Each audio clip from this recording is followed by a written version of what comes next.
లేకపోతే అటు ఇటు తిరుగుతున్నారు. అది కాదు. Welcome to A1 TV Telugu news. నేను భువన. డీటెయిల్స్ చూద్దాం. రైతుల సంక్షేమమే ధ్యేయంగా ప్రభుత్వం పనిచేస్తుందని, ప్రతి రైతుకు అండగా నిలుస్తుందని మంత్రి గుమ్మిడి సంధ్యారాణి పేర్కొన్నారు. రైతులు ఎదుర్కొంటున్న సమస్యలను నేరుగా తెలుసుకునేందుకే ఈ కార్యక్రమాన్ని ప్రభుత్వం చేపట్టిందన్నారు. గిరిజన ప్రాంతంలోని రైతులకు సాగునీరు, విత్తనాలు, ఎరువుల సరఫరాలో ఎటువంటి ఇబ్బందులు లేకుండా చర్యలు తీసుకుంటున్నట్లు తెలిపారు.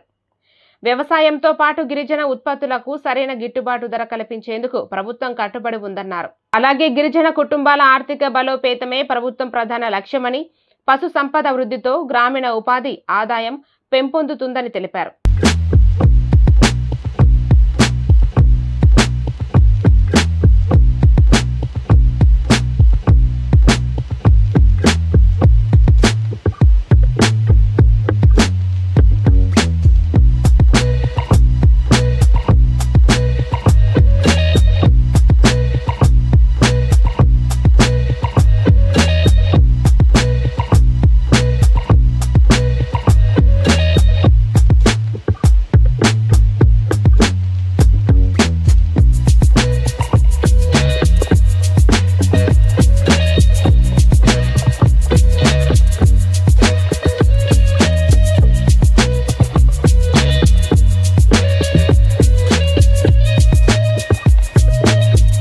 Welcome to A1 TV Telugu news. నేను